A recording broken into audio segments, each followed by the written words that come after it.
امرأۃ العزیز کے عزیز مصر کی بیوی نے تراود فتاہا عن نفسہ، اپنے غلام سے اپنے نفس کی خواہش پوری کرنی چاہی۔ قد شغفہا حبا، تحقیق اس کا دل اس پر فریفتہ ہو چکا ہے، اس کی محبت میں آ چکی ہے۔ انا لنراہا، بے شک ہم دیکھتے ہیں اس کو فی ضلال مبین، واضح گمراہی میں۔ عزیز دوستو، بزرگوں، حضور مسلمانوں،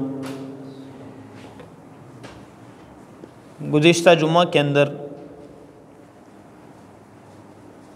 نبی ابن نبی حضرت سیدنا یوسف علیہ السلام کا ہم نے قرآن کریم کی سورہ یوسف کے اندر ان کا واقعہ کو ہم نے سننا اور سنانا شروع کیا تھا۔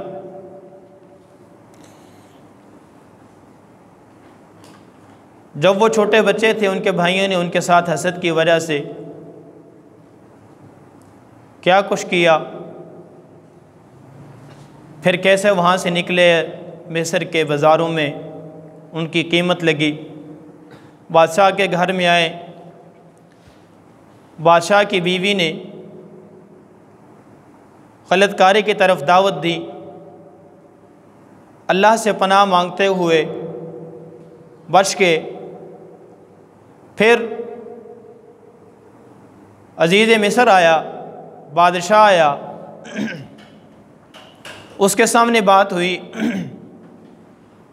تب بادشاہ نے معاملہ کو ختم کرنے کی کوشش کی۔ اب چند ہی عرصے کے اندر،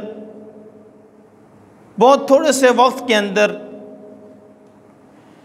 یہ خبر پورے شہر کے اندر پھیل جاتی ہے کہ بادشاہ کی بیوی نے اپنے غلام کے ساتھ اپنی خواہش پوری کرنے کی کوشش کی، وہ اس کی عاشق ہو گئی۔ اب جو بات عورتوں تک پہنچ جاتی ہے، وہ مثال دیتے ہیں کہ کوئی بات اگر مشہور کرنی ہو تو کسی ایک عورت کو بتا دیں تو پورے شہر کے اندر پھیلانا اس کی ذمہ داری ہوتی ہے۔ تو چونکہ یہ بات بھی عورت کی تھی اور عورتوں کو پتہ چل گئی،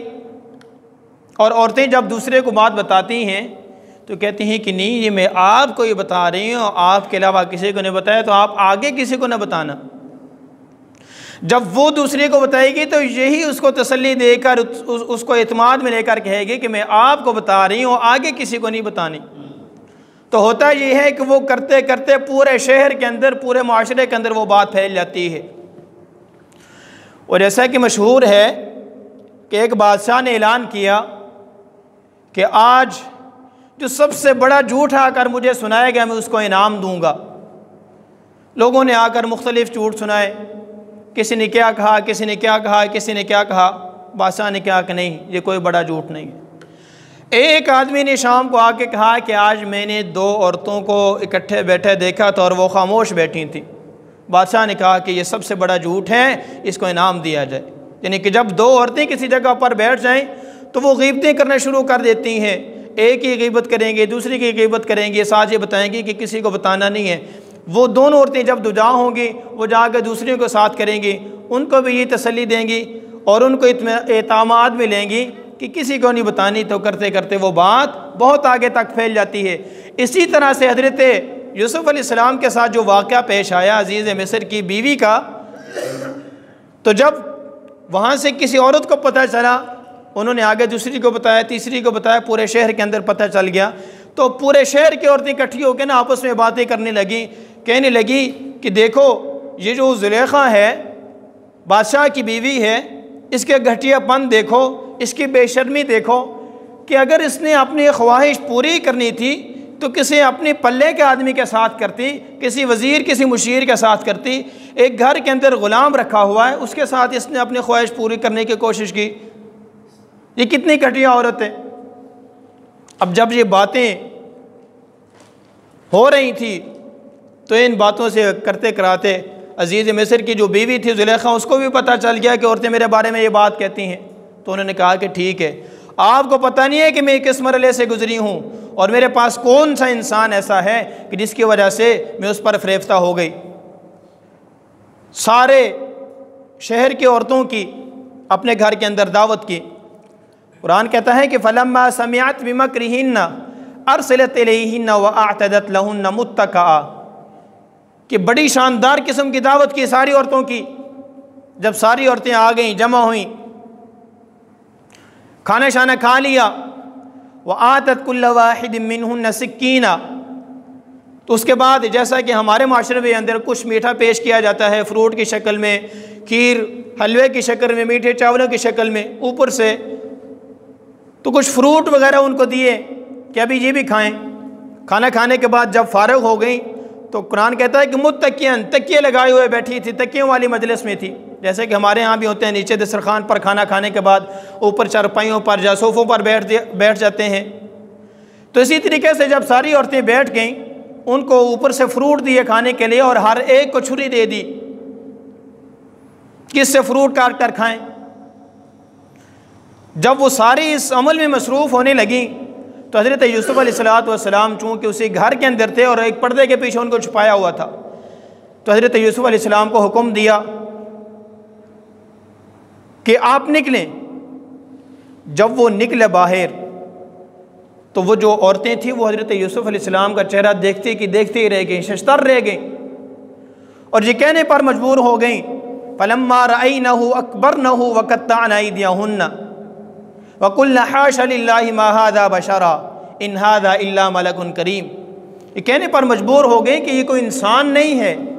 جو کوئی فرشتہ لگتا ہے، اتنا نورانی چہرہ، اتنا خوبصورت، اتنا جمیل۔ اور اسی دوران انہوں نے وَقَطَّعْنَ أَيْدِيَهُنَّ اپنی انگلیاں کاٹ لیں۔ اب یہاں پر ذہن میں ایک سوال آتا ہے کہ اتنی ساری عورتوں نے یکدم ایک ہی بار انگلیاں کیسے کاٹ لیں، یہ کیسے ہو سکتا ہے؟ چلو ایک کی کٹی ہو، دوسری کی کٹی ہو، غلطی سے کاٹ گئی ہو، لیکن اتفاق سے ایسے کیسا ہو سکتا ہے کہ ساری عورتوں کی ایک ساتھ انگلیاں کاٹنے ہوں؟ تو اس کے بارے میں مفسرین نے جواب یہ دیا ہے کہ ایک عورت کی غلطی کے ساتھ انگلی کٹی، اس سے خون نکلنے لگا، تو حضرت یوسف علیہ السلام اس کی طرف بڑھے کہ اس کی میں مدد کروں، اس کا خون صاف کروں، اس کو کوئی پٹی کروں۔ تو جب دوسری عورتوں نے دیکھا کہ یوسف علیہ السلام اس بہانے سے اس عورت کے قریب جا رہے ہیں، اسے بات چیت کریں گے، تو دوسریوں نے بھی اس بہانے سے اپنی انگلیاں کاٹ لیں تاکہ اس بہانے سے حضرت یوسف علیہ السلام ہمارے پاس بھی آئیں، ہم سے بھی کوئی بات چیت کریں۔ جب ساری عورتوں نے دیکھا اور کہا کہ یہ تو کوئی فرشتہ ہو سکتا ہے، کوئی انسان نہیں لگتا، اب ان عورتوں کو یہ معلوم نہیں تھا کہ یہ وہ یوسف ہیں جس کے اوپر زلیخا فریفتہ ہو گئی ہے، جس کے پیچھے اس نے اپنا دل خراب کر لیا ہے۔ جب انہوں نے اپنی انگلیاں کاٹیں، یہ سارا منظر ہوا، تو زلیخا کہنے لگی، عزیز مصر کی بیوی کہنے لگی قالت فَذَلِكُنَّ الَّذِي لُمْتُنَّنِي فِيهِ، خدا کی قسم یہ وہی انسان ہے جس کی وجہ سے تم مجھے تانے دے رہی ہو۔ کہ زلیخا نے ایک خادم کے پیچھے، غلام کے پیچھے اپنی عزت خراب کر لی۔ وَلَقَدْ رَاوَدتُّهُ عَن نَفْسِهِ فَاسْتَعْصَمَ، اور کہنے لگی کہ میں نے اس کو غلط کام کی دعوت دی تھی، فَاسْتَعْصَمَ، یہ تب تو بچ گئے، آگے دھمکی دی بادشاہ کی بیوی نے، کہنے لگی وَلَئِن لَّمْ يَفْعَلْ مَا آمَرُهُ، جس چیز کا میں نے اس کو حکم دیا ہے نا، لَئِن لَّمْ يَفْعَلْ، اگر اس نے نہ کیا، لَيَسْجُنَنَّ وَلَيَكُونَ مِنَ الصَّاغِرِينَ، میں اس کو جیل میں ڈلواؤں گی اور اس کو ذلیل کر دوں گی۔ اب دیکھیں کہ پہلے اس نے اندرونی طور پر حضرت یوسف علیہ السلام کو دعوت دی تھی، لیکن جب شہرت ہو گئی ہے اور اس کو ان کے اوپر اتنا دل آ گیا ہے کہ سب کے سامنے اب علی الاعلان کہہ رہی ہے، تو اس سے ہمیں ایک بات یہ معلوم ہوتی ہے کہ وہ معاشرہ تھوڑا سا گندہ قسم کا تھا، عام تھا یہ کام، اسی وجہ سے تو اس نے علی الاعلان دعوت دی۔ کہا کہ پہلے تو یہ بچ گئے، اگر دوبارہ انہوں نے میں جو دعوت دے رہی ہوں، جس کام کے اس کو حکم دیا ہے، اگر نہ کیا تو میں اس کو جیل میں ڈلوا کر ذلیل کر دوں گی۔ جب حضرت یوسف علیہ السلام نے یہ بات سنی، اب دیکھیں کہ ایک پیغمبر اللہ تبارک و تعالیٰ سے فوراً دعا کی، ہمارے جیسا ہوتا تو ہم کہتے ہیں کہ ہمیں زبردستی کروایا جا رہا ہے، کرتے ہیں، گناہ کا موقع ہے، سب کے سامنے کروایا جا رہا ہے، حکومتی سرپرستی میں کروایا جا رہا ہے، ہم تو موقع تلاش کرتے ہیں کہ ہمیں کوئی موقع ملا گناہ کا ہم کریں۔ لیکن پیغمبر کو دیکھیں کہ ایسی صورت میں اللہ تبارک و تعالیٰ سے دعا کی، فرمایا کہ قال رب السجن احب الی مما یدعوننی الیہ، فرمایا کہ مجھے جیل میں جانا پسند ہے، یہ غلط کاری کرنا مجھے پسند نہیں ہے۔ اور اگر فرمایا کہ وَإِلَّا تَصْرِفْ عَنِّي كَيْدَهُنَّ أَصْبُ إِلَيْهِنَّ وَأَكُن مِّنَ الْجَاهِلِينَ، اے اللہ اگر تو نے مجھے اس گناہ سے نہ بچایا تو بتقاضائے بشریت ممکن ہے کہ میں اس گناہ کی طرف مائل ہو جاؤں اور یہ گناہ کر کے میں جاہلوں میں سے نادانوں میں سے ہو جاؤں۔ بارکہ حضرت یوسف علیہ السلام نے اس عورت کی ہر کوشش کو ناکام بنا دیا اور اللہ کے ڈر اور خوف کی وجہ سے اس گناہ کی طرف مائل نہیں ہوئے۔ اسی لیے انہوں نے فرمایا وَأَمَّا مَنْ خَافَ مَقَامَ رَبِّهِ وَنَهَى النَّفْسَ عَنِ الْهَوَىٰ فَإِنَّ الْجَنَّةَ هِيَ الْمَأْوَىٰ، فرمایا کہ جو انسان اپنے نفس کو دباتے ہوئے، اپنے نفس کو نہ مانتے ہوئے اور اس کی خواہش کو نہ پورا کرتے ہوئے اپنے رب کے سامنے ڈر کی وجہ سے کھڑا ہو گیا، ایک طرف اس کا نفس ہے، ایک طرف اس کا رب ہے، اس نے اپنے نفس کی نہیں مانی، اپنے رب کی مانی، اپنے رب سے ڈرتے ہوئے مقام ربِّهِ وَنَهَى النَّفْسَ عَنِ الْهَوَىٰ، فرمایا کہ فَإِنَّ الْجَنَّةَ هِيَ الْمَأْوَىٰ، ایسے آدمی کا ٹھکانہ جنت ہے۔ واقعہ حضرت یوسف علیہ السلام کو جیل کے اندر ڈال دیا، کئی عرصہ جیل کے اندر رہے، اور ان کے ساتھ ہی یا کچھ عرصے بعد 2 قیدی اور جیل کے اندر لے کر ڈالے گئے۔ وَدَخَلَ مَعَ السِّجْنِ فَتَيَانِ، 2 قیدی اور بھی تھے، تو ایک دن ان کے کمرے کے اندر گئے، ان دونوں قیدیوں کو، وہ بھی شاہی قیدی تھے، یعنی بادشاہ کے مجرم تھے جس کی وجہ سے ان کو جیل کے اندر ڈالا گیا تھا، تو ان دونوں کو نا الگ الگ خواب آیا، تو ایک حضرت یوسف علیہ السلام کے پاس آتے جاتے ان کو دیکھتے تھے کہ یار یہ بڑا نیک آدمی محسوس ہوتا ہے، جو نیک آدمی ہوتا ہے وہ گنہگار کو بھی نیک محسوس ہو جاتا ہے کہ یہ بندہ نیک ہے، یہ بندہ ٹھیک ہے، اور جس بندے کا دل خراب ہو تو اس بندے کو ظاہر سے دیکھ کر پتہ چل جاتا ہے کہ یہ بندہ ٹھیک نہیں ہے۔ تو ان قیدیوں نے جب دیکھا آتے جاتے حضرت یوسف علیہ السلام کو کہ بظاہر بڑے نیک نظر آ رہے ہیں، بڑے اچھے آدمی نظر آ رہے ہیں، تو انہوں نے دونوں جا کر اپنا خواب سنایا کہ ہمیں خواب آیا ہے۔ ایک قیدی کہنے لگا کہ مجھے خواب یہ آیا ہے کہ میں انگور نچوڑ رہا ہوں، دوسرے نے خواب سنایا کہ میرے سر کے اوپر ٹوکری رکھی ہوئی ہے اور اس سے آ کر پرندے روٹیاں اٹھا رہے ہیں، اس کی ہمیں تعبیر بتائیں۔ وَدَخَلَ مَعَ السِّجْنِ فَتَيَانِ قَالَ أَحَدُهُمَا إِنِّي أَعْصِرُ خَمْرًا وَقَالَ الْآخَرُ إِنِّي أَرَانِي أَحْمِلُ فَوْقَ رَأْسِي خُبْزًا تَأْكُلُهُ الطَّيْرُ مِنْهُ نَبِّئْنَا بِتَأْوِيلِهِ إِنَّا نَرَاكَ مِنَ الْمُحْسِنِينَ قَالَ لَا يَأْتِيكُمَا طَعَامٌ تُرْزَقَانِهِ إِلَّا نَبَّأْتُكُمَا بِتَأْوِيلِهِ، حضرت یوسف علیہ السلام نے فرمایا کہ میں آپ کو تعبیر بتاتا ہوں، لیکن تعبیر سے پہلے آپ کو میری بات سننا پڑے گی، کیونکہ حضرت یوسف علیہ السلام سمجھ گئے کہ آپ یہ ضرورت مند ہیں، حاجت مند ہیں، اب یہ خود میرے پاس چل کر آئے ہیں، اب ان کے ساتھ میں جو بات کروں گا وہ توجہ کے ساتھ سنیں گے، جس کو ہم کہتے ہیں کہ یہ کانے ہو گئے، اب یہ کانے، اب جو بھی میں کہوں گا یہ سنیں گے۔ تو حضرت دیکھو ایک پیغمبر جو ہوتا ہے اس کی سوچ کیسی ہوتی ہے، اس کی فکر کتنی ہوتی ہے امت کے بارے میں۔ اس جیل کے اندر بھی ان قیدیوں کو سب سے پہلے توحید کی دعوت دی، فرمایا کہ خواب کی تعبیر میں آپ کو بعد میں بتاتا ہوں، پہلے آپ میری بات سنیں، اور ان کو دعوت دی، فرمایا کہ وَاتَّبَعْتُ مِلَّةَ آبَائِي إِبْرَاهِيمَ وَإِسْحَاقَ وَيَعْقُوبَ مَا كَانَ لَنَا أَن نُشْرِكَ بِاللَّهِ مِن شَيْءٍ، دیکھو کہ میں نے ایک ایسی قوم کی اتباع کی ہے کہ جو میرے باپ میں حضرت ابراہیم ہیں، حضرت اسحاق ہیں، حضرت یعقوب ہیں، مَا كَانَ لَنَا أَن نُشْرِكَ بِاللَّهِ مِن شَيْءٍ، ہم اللہ کے ساتھ کسی چیز کو شریک نہیں کرتے۔ اور آگے جا کر فرمایا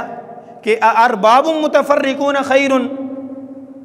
کیا کئی رب وہ بہتر ہیں ام اللہ الواحد القہار، یا ایک رب جس کو معبود بنا لیا جائے، جس کے سامنے سجدہ کر لیا جائے، یا وہ بہتر ہے۔ توحید کی دعوت دی کہ مشکل کشا، حاجت روا،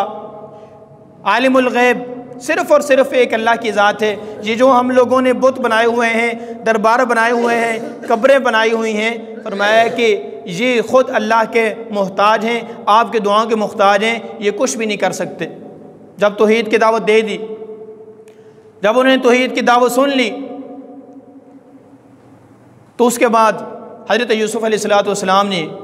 ان کو ان کے خواب کی تعبیر بتائی۔ ایک وہ آدمی جو دیکھ رہا تھا کہ میں انگور نچوڑ رہا ہوں، ان دونوں قیدیوں پر الزام یہ تھا کہ بادشاہ کو جو کھانا تیار کر کے دیا جاتا ہے اس میں زہر ملا دیا تھا، تو کھانے پلانے والے یہ دو آدمی تھے، تو اس الزام کی وجہ سے ان دونوں کو جیل میں ڈال دیا تھا۔ جب تحقیق ہوئی تو تحقیق سے معلوم ہوا کہ ایک بے گناہ ہے، ایک واقعتاً مجرم ہے۔ تو حضرت یوسف علیہ السلام نے اس آدمی کو خواب بتائی جو قیدی تھا کہ جو انگور نچوڑ رہا ہے، اس کو تعبیر بتائی کہ آپ کو رہائی ملے گی اور آپ اسی طریقے سے پہلے کی طرح اپنے بادشاہ کو جا کر شراب پلائیں گے۔ اور دوسرے قیدی کو خواب کی تعبیر سنائی جس نے دیکھا تھا کہ میں اپنے سر کے اوپر ٹوکری اٹھائی ہوئی ہے، اس میں روٹیاں ہیں، پرندے اٹھا رہے ہیں۔ حضرت یوسف علیہ السلام نے اس کو خواب کی تعبیر بتائی کہ آپ کو پھانسی ہوگی اور آپ کو سولی پر لٹکا دیا جائے گا، اور اس کے بعد آپ کے جسم کو، آپ کی کھوپڑی کو پرندے آ کر نوچ نوچ کر لے کر جائیں گے اور کھائیں گے۔ جب یہ واقعہ ہو گیا تو حضرت یوسف علیہ السلام نے وہ جو ایک قیدی تھا جس کو رہائی ملنی تھی، اس کو کہا کہ جب آپ کو رہائی ملے گی اور آپ بادشاہ کے پاس جائیں گے نا، تو بادشاہ کو جا کر میرے بارے میں بھی ذکر کرنا کہ ایک بے گناہ قیدی جیل کے اندر پڑا ہوا ہے جس کا کوئی جرم ثابت نہیں ہو سکا۔ اب جب اس قیدی کو رہائی مل گئی، وہ چلا گیا، وہ جا کر بھول گیا، کیونکہ جب بندہ جیل سے رہا ہوتا ہے تو اس کو ایک خوشی ہوتی ہے، ایک آزادی ملتی ہے، تو وہ جا کر شاہی محل کے اندر جا کر حضرت یوسف علیہ السلام کو بھی بھول گیا اور ان کی اس بات کو بھی بھول گیا۔ تو کچھ عرصے بعد نا وہاں کا جو بادشاہ تھا اس کو ایک خواب آیا۔ وہ خواب کیا آیا؟ بادشاہ نے دیکھا وقال الملک انی اری سبع بقرات سمان یاکلہن سبع عجاف وسبع سنبلات خضر واخر یابسات۔ بادشاہ خواب دیتا ہے کہ 7 گائیں ہیں اور 7 گائیں ہیں۔ جو 7 گائیں ہیں وہ موٹی تازہ ہیں، اور دوسری طرف جو 7 گائیں ہیں وہ پتلی دبلی لاغر سی ہیں، اور وہ جو پتلی گائیں ہیں نا وہ موٹی گایوں کو کھا رہی ہیں۔ اور اسی طریقے سے 7 سبز خوشے دیکھے اور دوسری طرف 7 خشک خوشے دیکھے جن کے اندر یہ سٹیاں ہوتی ہیں، چھلیاں لگتی ہیں، اس کے اندر جو دانے ہوتے ہیں۔ تو سارے وزیروں مشیروں کو اپنے دربار کو بلایا، اجلاس بلایا، اور ان کے سامنے اپنے خواب رکھی۔ فرمایا کہ یا ایھا الملأ افتونی فی رؤیایا، اے میرے وزیروں، اے میرے مشیروں، مجھے یہ خواب ہے، اس کی مجھے تعبیر بتاؤ۔ سب نے غور و فکر کیا، کسی کو اس کی تعبیر نہیں آ رہی تھی۔ بعد نے کچھ بتائی، بعد نے کچھ بتائی، بعد نے تو کہا کہ قالوا اضغاث احلام، یہ کوئی خواب ہی نہیں ہے جس کی کوئی تعبیر ہو۔ تو جب یہ مرحلہ چل رہا تھا، وقال الذی نجا منہما وادکر بعد امۃ، وہ جو قیدی تھا نا حضرت یوسف علیہ السلام کے ساتھ، اس کو یاد آیا، وقال، اور کہا، الذی، اس آدمی نے، نجا منہما، ان دونوں میں سے جس کو نجات ملی تھی، انا انبئکم بتعویلہ فارسلون، اس خواب کی تعبیر میں آپ کو بتا سکتا ہوں، آپ مجھے اجازت دیں جانے کی، میں کہیں پر تھوڑا سا جاتا ہوں تھوڑے وقت کے لیے، وہاں سے میں آپ کو آ کر خواب کی تعبیر بتاؤں گا۔ اب وہ جو قیدی تھا وہ سیدھا حضرت یوسف علیہ السلام کے پاس جیل میں چلا گیا، کہنے لگا کہ یوسف ایھا الصدیق افتنا فی سبع بقرات سمان یاکلہن سبع عجاف وسبع سنبلات، اے یوسف، اے میرے دوست،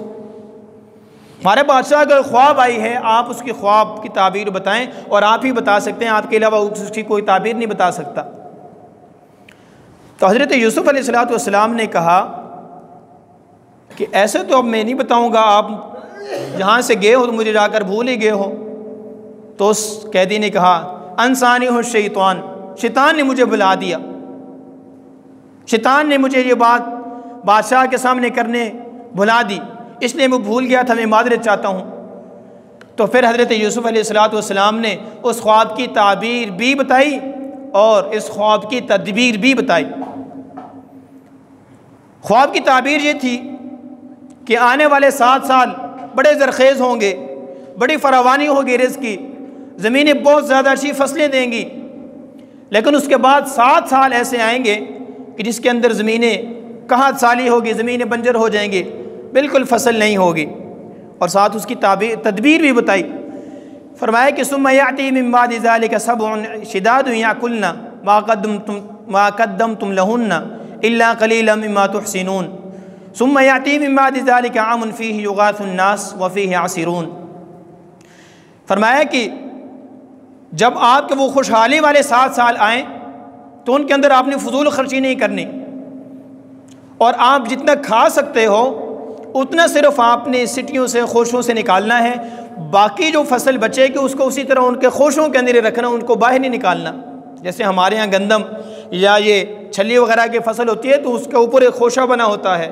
وہ پردے سے ہوتے ہیں، تو حضرت یوسف علیہ السلام نے بنایا کہ ان کے اندر سے نکالنا نہیں ہے، صرف جتنا کھا سکتے ہو صرف اتنا نکالنا ہے، باقی کو اسی طریقے سے آپ نے رکھنا ہے، اور اگلے سال میں جو آپ نے زمین کے اندر فصل لگانی ہے صرف اتنا نکالنا ہے۔ یہ تعبیر بھی بتائی اور تدبیر بھی بتائی۔ قیدی بڑا خوش بادشاہ کے پاس گیا اور جا کر ان کو تعبیر بھی بتائی، تدبیر بھی بتائی کہ ایسے ایسے جیل کے اندر ایک قیدی ہیں، انہوں نے مجھے پہلے بھی کہا تھا کہ میں تذکرہ کرنا بھول گیا تھا، تو ایسے ایسے قیدی ہیں، انہوں نے یہ تعبیر بھی بتائی اور تدبیر بھی بتائی ہے۔ تو بادشاہ بڑا متاثر ہوا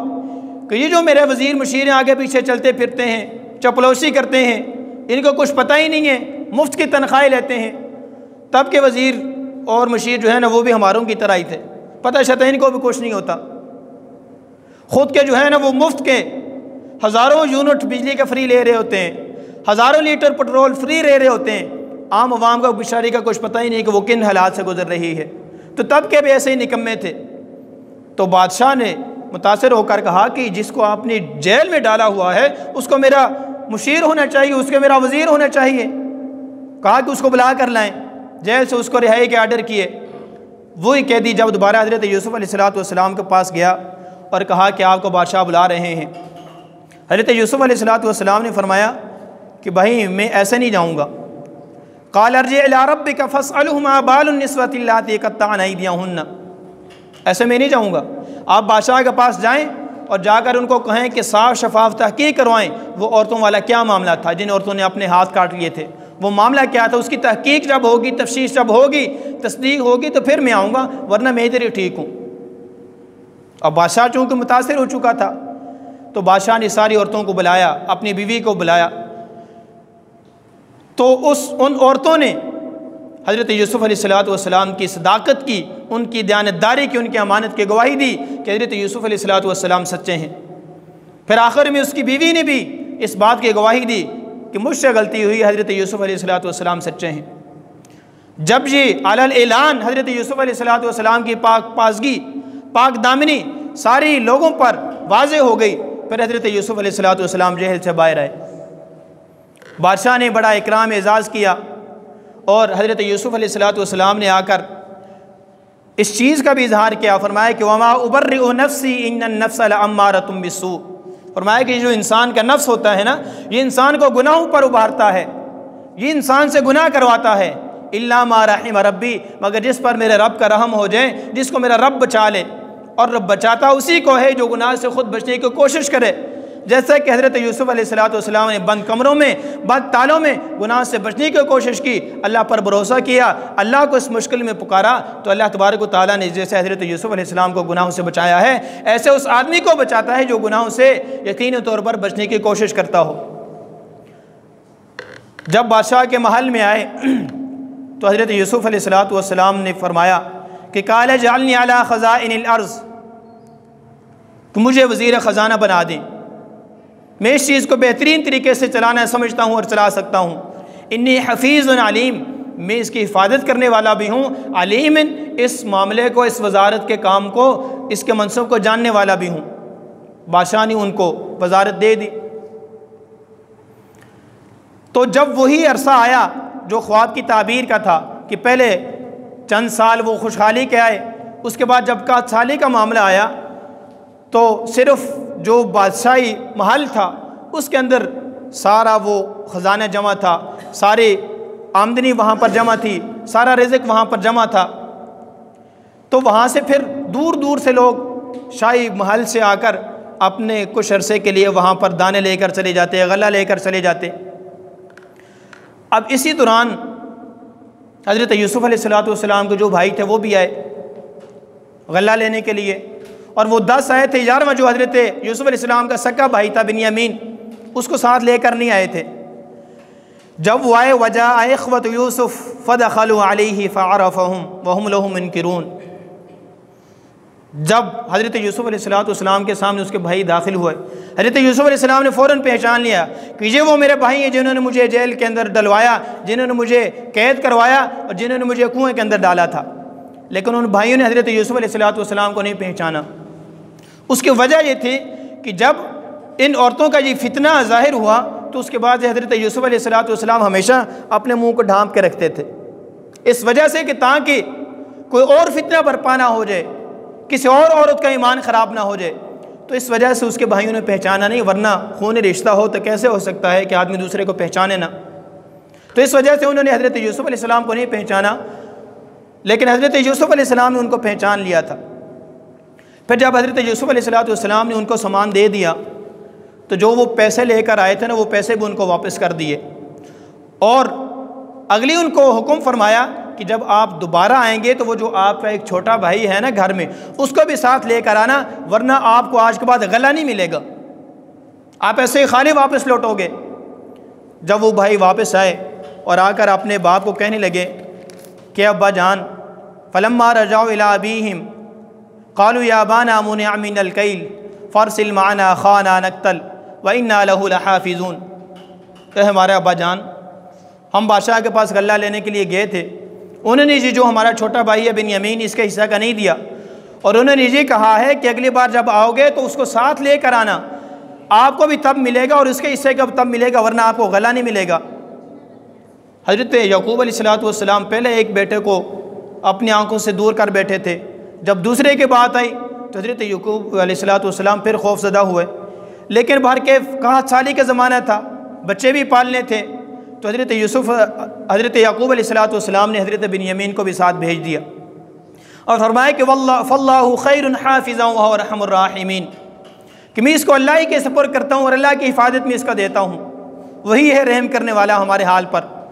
تو اس لیے یہ دعا یاد رکھیں، یاد کر لیں کہ جب آپ بھی اپنے بچوں کو گھر سے باہر بھیجنے لگیں تو یہ دعا پڑھ کے بھیج دیا کریں، وہ اللہ کی حفاظت میں رہیں گے۔ بہرکیف جب حضرت یوسف علیہ السلام اور ان کے بھائی دوبارہ گئے تو حضرت بنیامین کو حضرت یوسف علیہ السلام نے بتا دیا کہ میں آپ کا وہی بھائی ہوں اور انہوں نے میرے ساتھ یہ معاملہ کیا ہے۔ اب حضرت یوسف علیہ السلام نے اس اپنے چھوٹے بھائی بنیامین کو اپنے پاس رکھنا تھا، اور اس کا طریقہ یہ اختیار کیا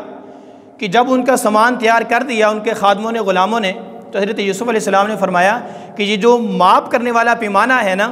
اس کو بھی ان کے سامان کے اندر رکھ دینا۔ جب وہ لے کر چلنے لگے تو پیچھے سے انہوں نے آواز دی کہ آپ چور لوگ ہیں، آپ نے ہمارا پیالہ چوری کر لیا ہے۔ بعض روایتوں میں یہ ہے کہ وہ پیالہ سونے کا تھا، شاہی پیالہ تھا جس کے ساتھ وہ تول کر دیا کرتے تھے۔ تو انہوں نے کہا کہ خدا کے لیے ہمیں معاف کریں، ہم چور نہیں ہیں۔ تو وہاں پر خادموں نے پوچھا کہ اچھا بھائی بتائیں کہ اگر آپ میں سے کوئی چور نکل آئے تو اس کی سزا کیا ہے؟ قالوا، کہنے لگے، قالوا فما جزاؤہ ان کنتم کاذبین، قالوا فما جزاؤہ من ولد فی رحلہ فہو جزاؤہ، کہنے لگے کہ جس کے اونٹ سے، جس کے غلے سے وہ پیالہ نکلا نا تو اس کو اپنے پاس رکھ لینا، وہی اس کی سزا ہے۔ اب چونکہ 2 الگ الگ بادشاہیاں تھیں، تو جو حضرت یوسف علیہ السلام کی بادشاہی تھی اس میں چور کی سزا اور تھی، تو جو حضرت یعقوب علیہ السلام کی بادشاہی تھی ان کے ملک میں چور کی سزا اور تھی۔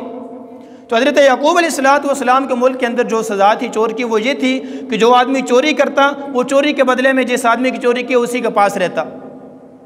تو حضرت یوسف علیہ السلام نے ان کے مطابق اپنے پاس ان کو رکھنا چاہا، اور ان کی زبانیں کہلوانا چاہے کہ ٹھیک ہو آپ اس کو اپنے پاس رکھ لینا جو چور نکلا۔ جب وہ سامان کھولنا شروع کیا تو سب سے پہلے حضرت بنیامین کا سامان نہیں کھولا کہ شک نہ ہو جائے کہ انہوں نے خود ہی رکھا ہے، دیکھو خود ہی نکال لیا۔ دوسرے بھائیوں کا سامان کو کھولنا شروع کر دیا۔ سب سے آخر میں حضرت بنیامین جو حضرت یوسف علیہ السلام کے بھائی ہیں ان کا سامان کھولا تو ان سے وہ پیالہ نکل آیا۔ اب چونکہ وہ خود کہہ چکے تھے کہ جو چور ہے وہ آپ کے پاس رہے گا چوری کی سزا میں، جب وہ نکلے تو حضرت یوسف علیہ السلام کے بھائی آئے، روڑنا پیٹنا شروع کر دیا، کہنے لگے قالوا یا ایھا العزیز ان لہ ابا شیخا کبیرا فخذ احدنا مکانا، اے یوسف اے بادشاہ ہمارا باپ بہت بوڑھا ہو چکا ہے تو آپ ایسا کریں، یہ ان کا لاڈلا بیٹلا ہے تو آپ ہم میں سے کسی کو اس کی جگہ رکھ لیں، اس کو ہمارے ساتھ بھیج دیں۔ حضرت یوسف علیہ السلام نے فرمایا کہ قال معاذ اللہ، میں اللہ کی پناہ میں آتا ہوں، جرم کوئی کرے سزا کسی کو ملے، ایسا نہیں ہو سکتا۔ بارکیف جب وہ مایوس ہو گئے حضرت بنیامین کو ان کے پاس رکھ کر آگے، جب گھر واپس آئے تو اپنے باپ کو کہنے لگے کہ آپ کے بیٹے نے چوری کی ہے، تو چوری کی پاداش میں ان کو وہ سزا ملی ہے لہٰذا وہ وہاں پر ہی ہیں۔ حضرت یعقوب علیہ السلام نے پھر وہی جملے کے جب حضرت یوسف علیہ السلام کو انہوں نے غائب کیا تھا فرمایا کہ قال بل صورت لکم لی انفسکم فصبر جمیل، میرے پاس صرف صبر کے علاوہ اور کیا ہے۔ یہاں پر بھی حضرت یعقوب علیہ السلام نے یہی جملے فرمایا کہ فصبر جمیل، میں اللہ پر بھروسہ کرتا ہوں اور میں اس پر صبر کرتا ہوں۔ تو سبق یہ ملتا ہے کہ کوئی بھی پریشانی آ جائے، جتنی مرضی بڑی پریشانی آ جائے، اس پہ آو ویلا نہیں کرنا چاہیے بلکہ صبر کرنا چاہیے۔ جب صبر کرو گے تو اللہ کی مدد آئے گی، ان اللہ مع الصابرین، صبر کرنے والوں کے ساتھ اللہ کی مدد ہوتی ہے۔ بارکیف جہاں پر کسی کہانی ان کو سنائے کہ آپ کے بیٹے نے چوری کی ہے، یہ کیا ہے وہ کیا ہے، آپ فلانے سے پوچھ سکتے ہیں فلانے سے پوچھ سکتے ہیں۔ حضرت یعقوب علیہ السلام نے فرمایا کہ میں اس معاملے کو اللہ کے سپرد کرتا ہوں۔ اب جب دوبارہ پھر غلہ ختم ہوا تو حضرت یوسف علیہ السلام کے بھائی پھر گئے اور بادشاہ کے پاس گئے تو اس مرتبہ نے حضرت یوسف علیہ السلام سے رہا نہ گیا اور انہوں نے بتا دیا اور ان سے پوچھا کہ ما فعلتم بیوسف واخیہ اذ انتم جاہلون، کہ بتائیں کہ آپ نے یوسف علیہ السلام کے ساتھ اور اس کے بھائی کے ساتھ کیا معاملہ کیا ہے۔ تو جب یہ بات ہوئی نا تو ان کو تھوڑا سا شک ہوا کہ کہیں یہی تو یوسف نہیں، تو فوراً بولے کہنے لگی قالوا انت یوسف، کیا آپ ہی یوسف ہیں؟ تو حضرت یوسف علیہ السلام نے بتا دیا انا یوسف وہذا اخی، میں یوسف ہوں اور یہ میرا بھائی ہے۔ اور پھر مختصر کہ حضرت یوسف علیہ السلام نے اپنی قمیص اتار کر ان بھائیوں کو دی کہ یہ جانا اور جا کر میرے باپ کے حضرت یعقوب علیہ السلام کے چہرے پر ڈال دینا۔ تو جو رونے کی وجہ سے 40 سال کا عرصہ گزر گیا تھا، حضرت یعقوب علیہ السلام رو رو کر حضرت یوسف کی جدائی میں ان کی بینائی چلی گئی تھی۔ تو حضرت یوسف نے اپنی قمیص دی، کسی قمیص کی وجہ سے ان کو رنج پہنچا تھا، اب اسی قمیص کی وجہ سے ان کو خوشی ملے گی اور سکون ملے گا۔ وہ قمیص جب لے کر ڈالی تو یہ قمیص جب وہاں سے روانہ ہوئے تو حضرت یعقوب علیہ السلام کہنے لگے کہ مجھے حضرت یوسف علیہ السلام کی خوشبو آ رہی ہے۔ تو گھر کے لوگ کہنے لگے کہ چونکہ ان کے صدمے میں نعوذ باللہ یہ پاگل ہو چکے اس لیے ایسی بے کی باتیں کرتے ہیں، لیکن جب قافلہ آیا انہوں نے حضرت یوسف علیہ السلام کی قمیص حضرت یعقوب علیہ السلام کے چہرے پر ڈالی، ان کی بینائی واپس آ گئی۔ پھر حضرت یوسف علیہ السلام نے اپنے بھائیوں کو، اپنے والد کو اور اپنے سارے گھر والوں کو اپنے شاہی خاندان کے اندر بلا لیا، شاہی اپنی بادشاہت کے اندر، اپنے ملک کے اندر بلا لیا، اور جب یہ سارے آئے تو ان ساروں نے حضرت یوسف علیہ السلام کو سجدہ کیا۔ اب یہاں پر ایک بات ذہن میں رکھیں، مفسرین نے لکھا ہے کہ یہ جو سجدہ کیا تھا حضرت یوسف علیہ السلام کو نہیں کیا تھا۔ ایک جواب تو یہ کہ تعظیمی سجدہ تھا، پہلی امتوں میں جائز تھا، لیکن مفسرین نے جواب دیا ہے کہ یوسف علیہ السلام کو سجدہ نہیں کیا تھا، حضرت یوسف علیہ السلام کے سامنے سجدہ کیا تھا، جو حقیقت میں سجدہ صرف اللہ کے لیے تھا۔ اور اسی طریقے سے جو فرشتوں نے حضرت آدم علیہ السلام کو سجدہ کیا تھا وہ آدم کو سجدہ نہیں کیا تھا، آدم کے سامنے خدا کو سجدہ کیا تھا۔ تو اس لیے اللہ کے علاوہ کسی کے سامنے سر جھکانا، سجدہ کرنا جائز نہیں ہے۔ تو حضرت یوسف علیہ السلام کی وہ جو خواب تھی وہ یہاں پر آ کر تعبیر ہو گئی کہ ان کے اجارہ بھائیوں نے اور ان کے والدین نے حضرت یوسف علیہ السلام کے سامنے آ کر سجدہ کیا، تو اللہ تبارک و تعالیٰ نے اس طریقے سے حضرت یوسف علیہ السلام کو سرخروئی عطا فرمائی۔ دیکھیے کہ کہاں پر جیل، کہاں پر قید، کہاں پر کنواں، اور اس خدا نے وہاں سے قیدی کو بادشاہ بنا دیا۔ تو یہ تو خدا قادر اور قدیر ہے، علی کل شیء قدیر ہے، کہ جس آدمی کو عزت دے دے، جس آدمی کو ذلت دے دے، جس آدمی کو عطا کر دے، جس آدمی کو محروم کر دے، یہ صرف اللہ ہی کا کام ہے۔ تو اس لیے ہمیں جب بھی، جو بھی، جس نے بھی مانگنا ہے، جہاں بھی مانگنا ہے، کس سے مانگنا ہے؟ اللہ سے مانگنا ہے۔ اللہ تبارک و تعالی ہمیں عمل کرنے کی توفیق عطا فرمائے۔ وآخر دعوانا